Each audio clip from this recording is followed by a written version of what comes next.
नमस्कार दोस्तों, कैसे हो आप लोग। जय हिंद, वंदे मातरम। उम्मीद करता हूं कि आप सभी बहुत ही अच्छे होंगे। आप लोग देख रहे हो दीपक लक्ष्य एजुकेशनल, जो आपके लक्ष्य और मंजिल के मुताबिक लगातार मेहनत करता है।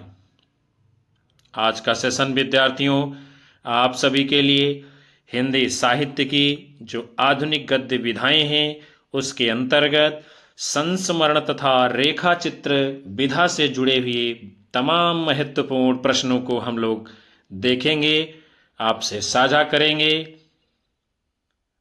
आप में से यदि हमारे चैनल के ऊपर कोई पहली बार आया है तो सब्सक्राइब कर बेल आइकन दबाना बिल्कुल भी मत भूलिएगा, जिससे आपको भी आने वाली कक्षाएं समय पर मिलती रहें।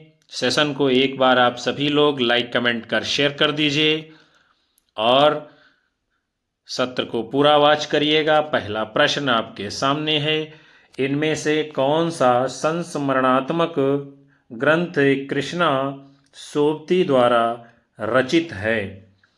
हम हसमत, यादें और बातें, दीवान खाना, स्मृतियों के छंद।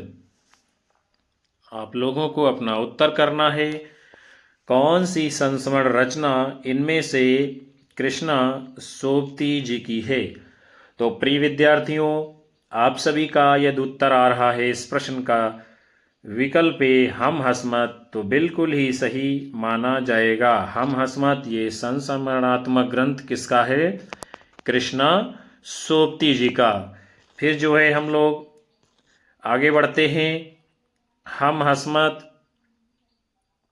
भाग 2, इसका प्रकाशन 1998 ईस्वी में हुआ है।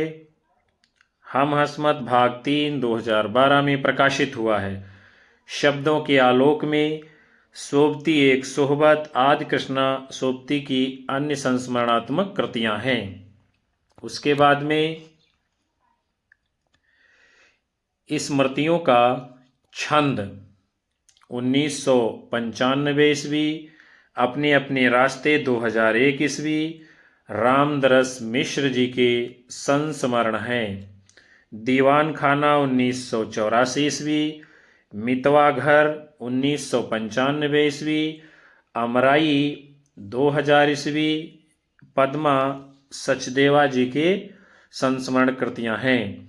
यादें और बातें 1998 ईस्वी में प्रकाशित बिंदु अग्रवाल जी का संस्मरण है।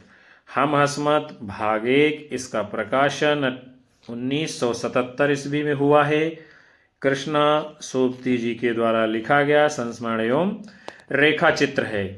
फिर आप सभी का अगला प्रश्न है, अमृतलाल नागर द्वारा रचित यशपाल बड़ा ठोस आदमी है, यह कौन सी विधा की रचना है।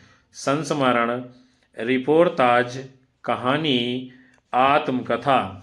तो यशपाल बड़ा ठोस आदमी है, ये अमृतलाल नागर जी की संस्मरण विधा की रचना है। फिर जो है अगले क्रम में आप सभी का प्रश्न है, महादेवी वर्मा द्वारा लिखित पथ के साथी में निम्नलिखित में से किस साहित्यकार का संस्मरण नहीं है। मैथिली शरण गुप्त, रविंद्रनाथ टैगोर, सूर्यकांत त्रिपाठी निराला, अयोध्या सिंह उपाध्याय हरिऔध। तो महादेवी वर्मा जी के द्वारा लिखा गया संस्मरण है पथ के साथी। इसमें जिसके संस्मरण नहीं है उनका नाम है अयोध्या सिंह उपाध्याय हरिऔध। और मैथिली शरण गुप्त जी हैं, रविन्द्रनाथ टैगोर जी हैं, सूर्यकांत त्रिपाठी निराला जी इसमें हैं। फिर हम लोग जो है आगे बढ़ेंगे। आप सभी का प्रश्न है, आचार्य हजारी प्रसाद द्विवेदी को केंद्र में रखकर लिखी गई पुस्तक व्योमकेश दरवेश के रचनाकार हैं राजदेव सिंह, केदारनाथ सिंह, विश्वनाथ त्रिपाठी, रमेश कुंतल मेघ।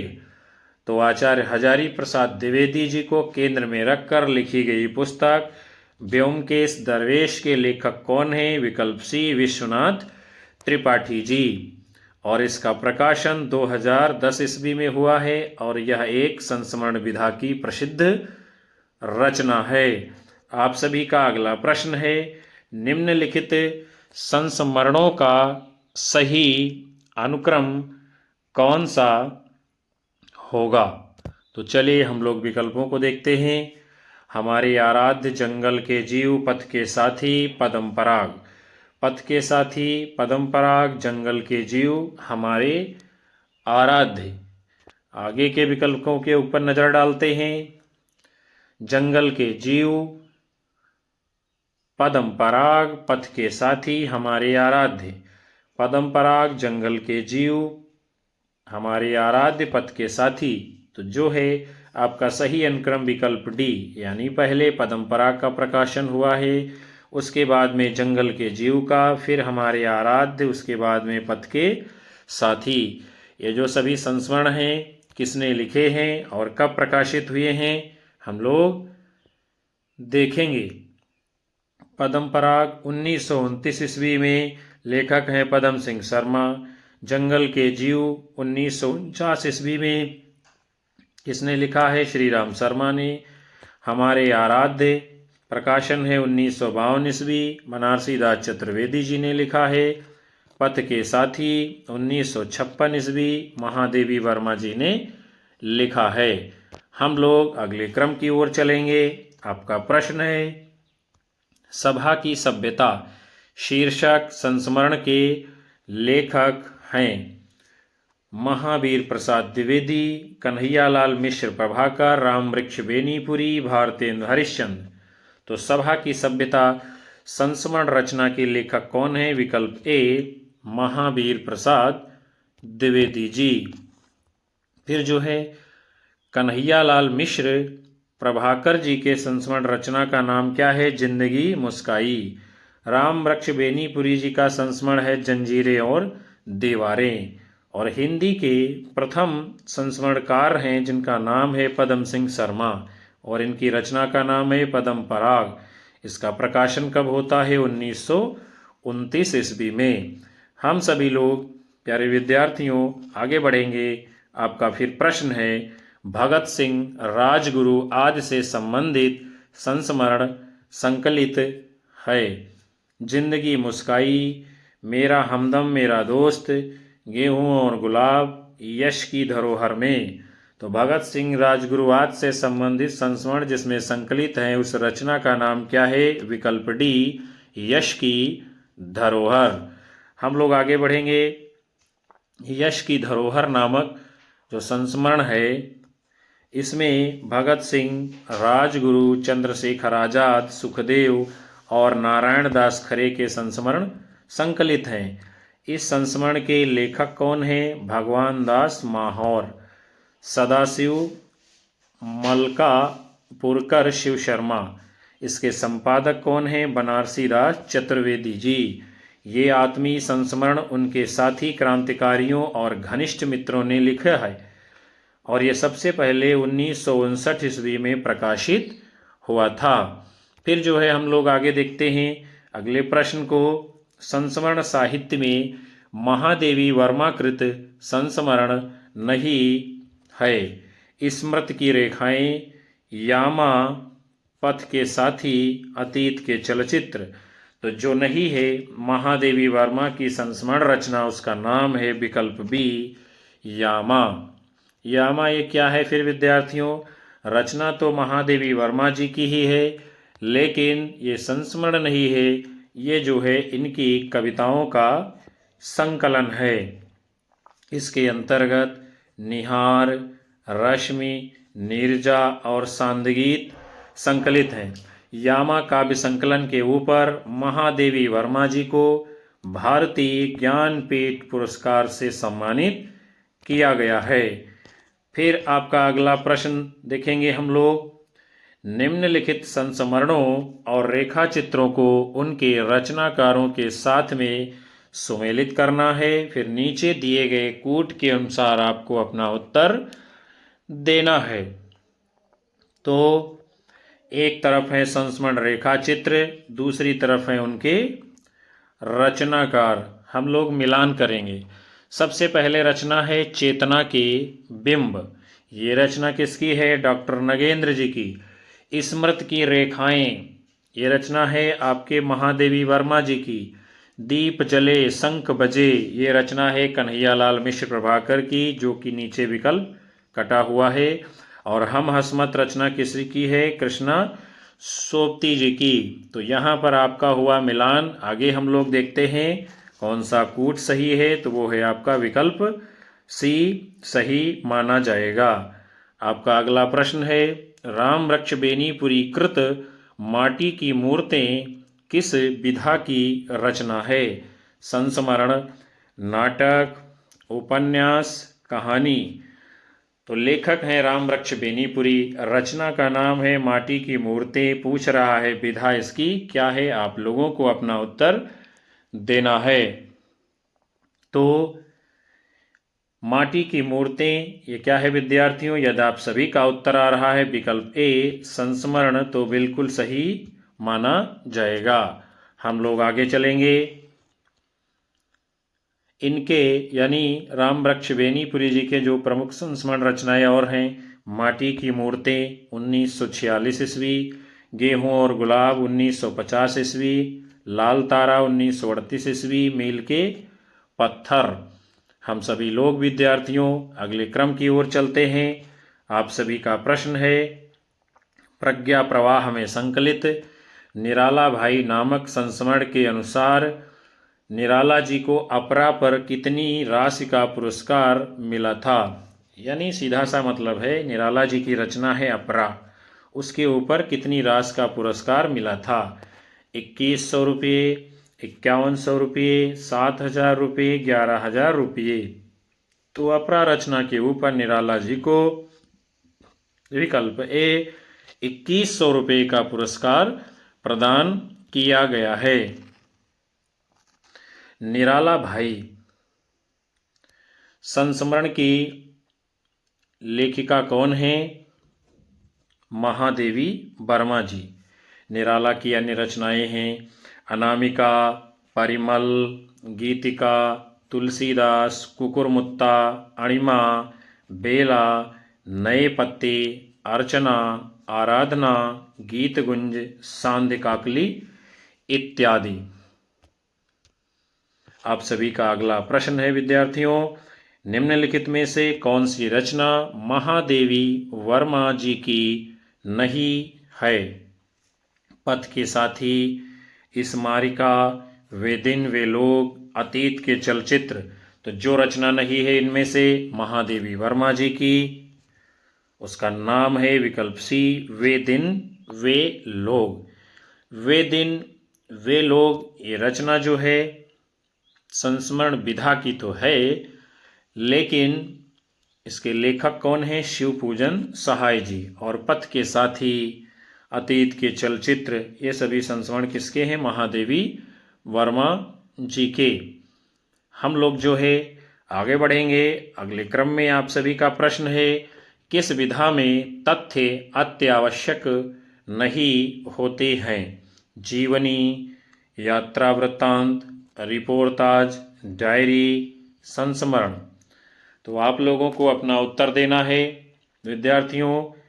यदि आप सभी का उत्तर आ रहा है विकल्प ई, तो आपका राइट जवाब माना जाएगा, यानी संस्मरण विधा में तथ्य की आवश्यकता नहीं होती है। हम लोग अगले क्रम की ओर चलेंगे। संस्मरण किसे कहते हैं? स्मृति के आधार पर किसी विषय पर अथवा किसी व्यक्ति पर लिखित जो आलेख होता है उसे ही संस्मरण कहते हैं। और हिंदी के प्रथम संस्मरणकार कौन है? पदम सिंह शर्मा। इनकी रचना का नाम है पद्म पराग। यात्रा वृत्तांत किसे कहते हैं? एक स्थान से दूसरे स्थान पर जाने की क्रिया यात्रा कहलाती है। जिस रचना में संपूर्ण यात्रा का विवरण दिया जाता है वो यात्रा वृत्तांत कहलाता है। हिंदी साहित्य में यात्रा वृत्तांत लिखने की परंपरा की शुरुआत भारतेंदु हरिश्चंद्र जी से मानी जाती है। फिर रिपोर्टाज किसे कहते हैं? इसको भी हम लोग साथ में जानते चलेंगे। किसी घटना के यथातथ्य वर्णन को रिपोर्ताज कहते हैं।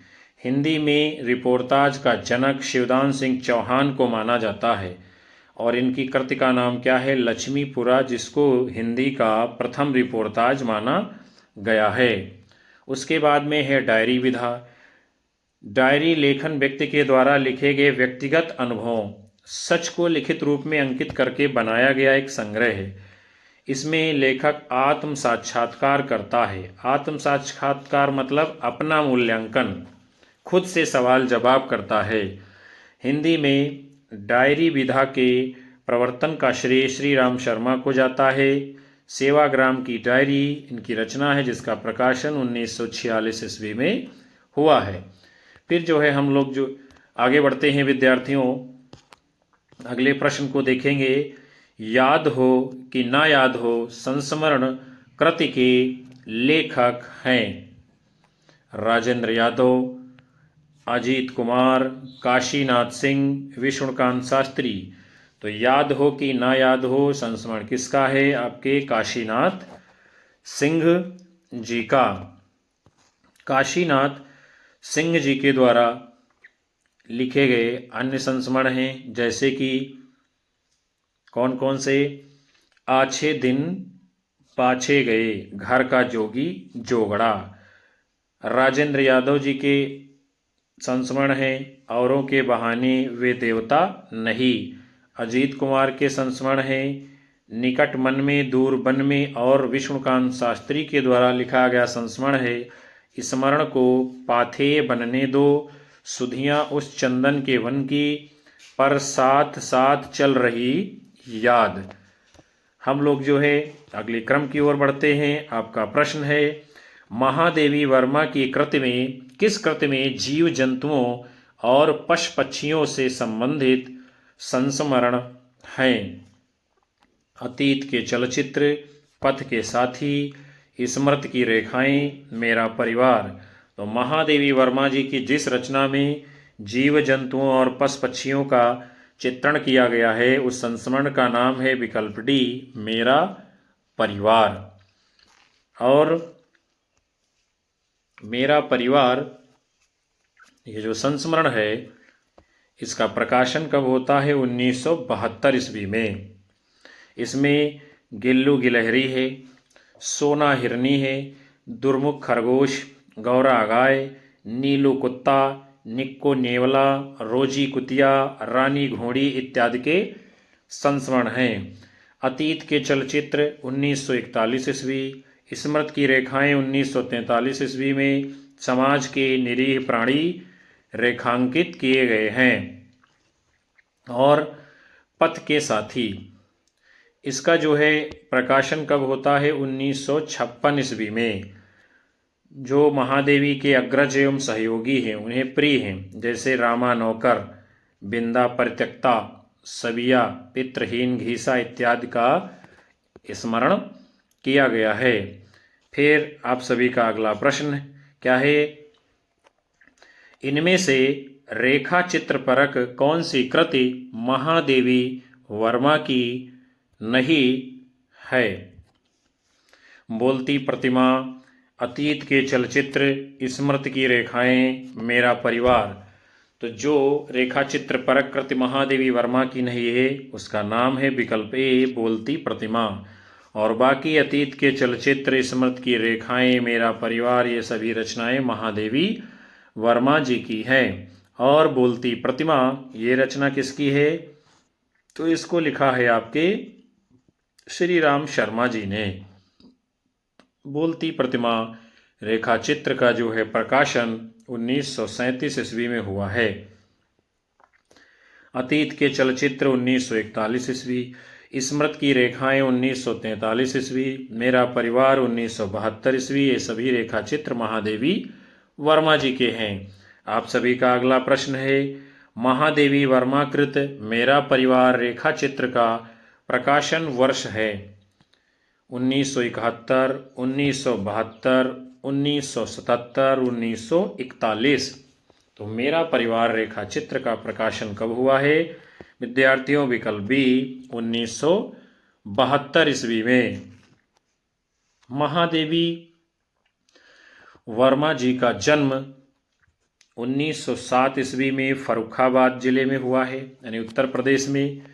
मेरा परिवार संस्मरणात्मक रेखा चित्र उनके चौथे संग्रह का नाम है, जिसमें नीलकंठ मोर, गिल्लू गिलहरी, सोना हिरनी, दुर्मुख खरगोश, गौरा गाय, नीलू कुत्ते और निक्की नेवले, रोजी कुतिया, रानी घोड़ी नामक 7 रेखा चित्र संग्रहित हैं। फिर आप लोगों का अगला प्रश्न है, बोलती प्रतिमा रेखा चित्र के रचनाकार हैं? पदम सिंह शर्मा, श्री राम शर्मा, राम वृक्ष बेनीपुरी, देवेंद्र सत्यार्थी। किसने लिखा है बोलती प्रतिमा को? तो इसके लेखक हैं श्री राम शर्मा जी। इसका प्रकाशन 1937 ईस्वी में हुआ है। इसके अतिरिक्त जो है श्री राम शर्मा जी ने भाई जगन्नाथ, वे जीते कैसे हैं जैसे रेखा चित्रों की रचना की है। और पदम सिंह शर्मा जी ने क्या किया है? पदम पराग तथा प्रबंध मंजरी नामक महत्वपूर्ण संस्मरण लिखने का काम किया है। राम वृक्ष बेनीपुरी जी ने माटी की मूर्तें, गेहूं और गुलाब, मील के पत्थर रेखा चित्र लिखे हैं। रेखाएं बोल उठी रेखा चित्र देवेंद्र सत्यार्थी जी का है, और बहुत ही ये मोस्ट इम्पॉर्टेंट है, लगातार पूछा जाता है परीक्षाओं में। हम लोग जो है अगले क्रम की ओर चलेंगे। फिर आपका प्रश्न है, महादेवी वर्मा कृत नीलकंठ की विधा है? कहानी, एकांकी, रेखा चित्र, रिपोर्टाज। तो महादेवी वर्मा जी की जो रचना है नीलकंठ, ये विधा किस प्रकार की है? विकल्प सी, रेखा चित्र विधा की रचना है। रेखा चित्र किसे कहते हैं विद्यार्थियों? हम सभी लोग इसको जानेंगे। किसी व्यक्ति, वस्तु, घटना का भावपूर्ण सजीव अंकन है ये रेखा चित्र। अंग्रेजी के स्केच शब्द से ये जो है समानता रखता है। फिर एकांकी किसे कहते हैं? एक अंक वाले नाटक को एकांकी कहते हैं। इस प्रकार एकांकी में संपूर्ण कथानक की समाप्ति एक ही अंक में हो जाती है। इसको वन एक्ट प्ले कहते हैं अंग्रेजी में। जयशंकर प्रसाद जी ने एक घूंट को, यानी जयशंकर प्रसाद के जो एक घूंट है उसको हिंदी साहित्य की प्रथम एकांकी माना जाता है। उसके बाद में कहानी किसे कहते हैं, इसको भी हम लोग जानेंगे। कहानी मानव जीवन के किसी एक मनोभाव या घटना का रोचक कौतूहलपूर्ण चित्रण है। प्रेमचंद जी लिखते हैं, यह रमणीय उद्यान न होकर सुगंधित पुष्पों से युक्त एक गमला है। क्या कहानी?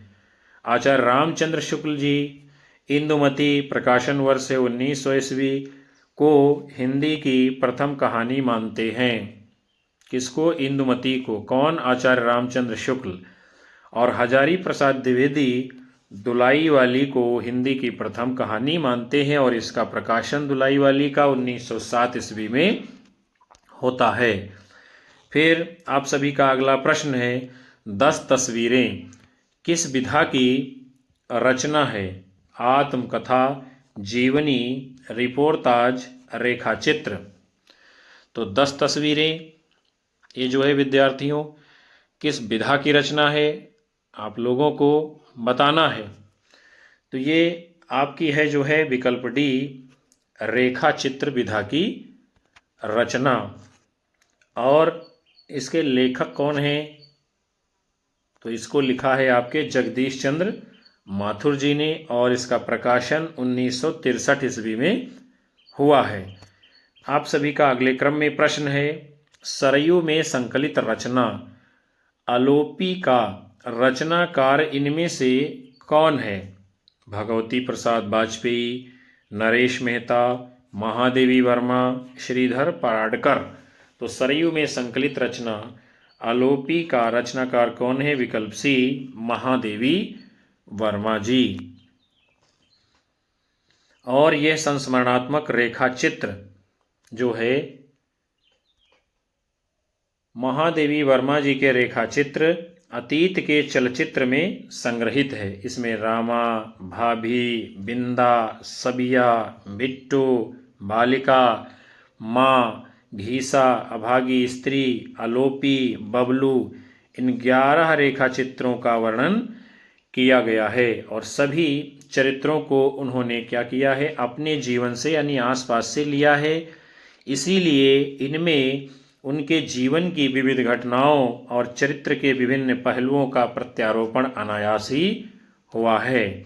उसके साथ साथ में अतीत के चलचित्र में क्या है, अतीत के चलचित्र में सेवक रामा की वात्सल्यपूर्ण सेवा, भंगिन सबिया की पतिपरायणता, सहनशीलता, घीसा की निश्चल गुरु भक्ति, साग भाजी बेचने वाले अंधे अलोपी का सरल व्यक्तित्व, कुम्हार बदलू रधिया का सरल दाम्पत्य प्रेम, पहाड़ की रमणी लक्ष्मा का महादेवी के प्रति अनुपम प्रेम, ये सब प्रसंग महादेवी के चित्रण के अनुकूल क्षमता का परिचय देते हैं।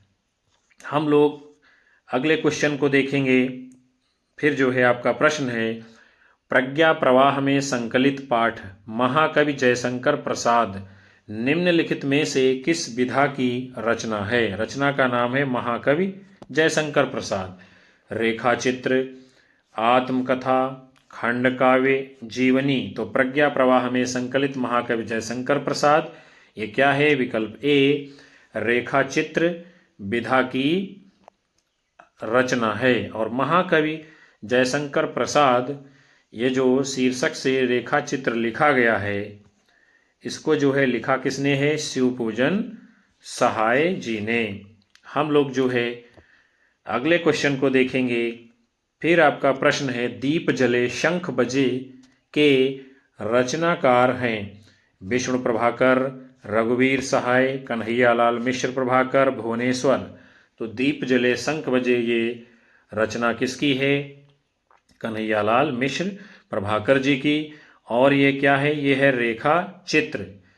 इस विधा की इनकी एक और रचना है जिसका नाम है माटी हो गई सोना। हम लोग विद्यार्थी जो है अगले क्रम की ओर बढ़ेंगे। आप सभी का अगला क्वेश्चन है, विधा की दृष्टि से माटी की मूर्तें किस विधा की रचना है? रिपोर्ताज, रेखा चित्र, निबंध, आत्मकथा।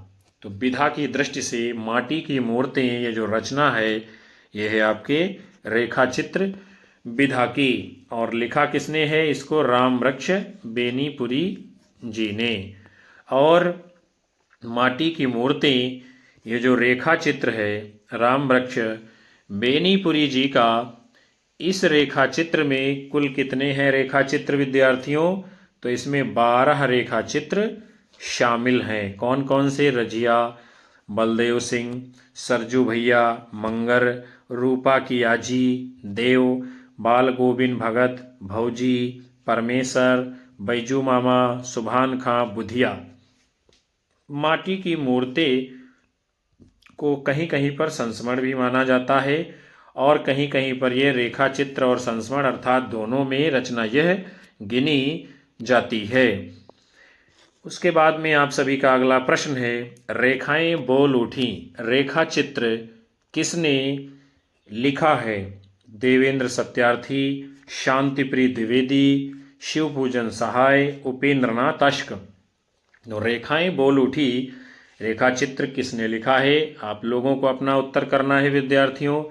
तो यदि आप सभी का उत्तर आ रहा है इस प्रश्न के लिए विकल्प ए, तो बिल्कुल सही माना जाएगा। देवेंद्र सत्यार्थी की रचना का नाम क्या है? रेखाएं बोल उठी। हम लोग आगे बढ़ते हैं। रेखाएं बोल उठी जो रेखा चित्र देवेंद्र सत्यार्थी जी का है, इसका प्रकाशन कब हुआ है? 1949 ईस्वी में। और उपेंद्रनाथ अश्क जी के रेखा चित्र का नाम क्या है? रेखाएं और चित्र। इसका प्रकाशन 1955 ईस्वी में हुआ है। आप सभी का अगला प्रश्न है, महादेवी वर्मा की गौरा गाय किस विधा की रचना है? ललित निबंध, आत्मकथा, व्यंग्य, रेखा चित्र। तो महादेवी वर्मा की गौरा गाय जो रचना है ये किस विधा की है? विकल्प डी आपका उत्तर है, रेखा चित्र विधा की यह रचना है। और महादेवी वर्मा की जो प्रसिद्ध रेखा चित्र विधा की रचना है जिसका नाम है मेरा परिवार, इसका प्रकाशन 1972 ईस्वी में हुआ है। इसी में संकलित जो प्रमुख रेखा चित्र हैं निक्की नेवला, गौरा गाय, गिल्लू गिलहरी और सोना हिरनी, दुर्मुख खरगोश, तमाम सारे इसमें जो है संस्मरण रेखा चित्र संकलित हैं। किसमें? मेरा परिवार में। तो प्यारे विद्यार्थियों और साथियों, आज के इस बड़े ही महत्वपूर्ण सेशन को जो कि हिंदी साहित्य इतिहास के अंतर्गत संस्मरण और रेखा चित्र विधा पर आधारित था, हम यहीं पर समाप्त करेंगे। उम्मीद है कि ये सत्र आपको पसंद आएगा और ये प्रश्न आपकी विभिन्न आने वाली परीक्षाओं में पूछे जाएंगे। सेशन को लाइक करिए, कमेंट करिए, ज़्यादा से ज़्यादा शेयर मारते हुए अपने अधिकतम साथी मित्रों को हमारे चैनल से जोड़ते रहिएगा और हम आपको लगातार कक्षाएं देते रहेंगे, हमें ऊर्जा मिलती रहेगी। मिलेंगे आप सभी को पुनः अगले सेशन में। तब तक के लिए नमस्कार, जय हिंद, वंदे मातरम, बाय बाय, शुभ रात्रि आप सभी लोगों को विद्यार्थियों।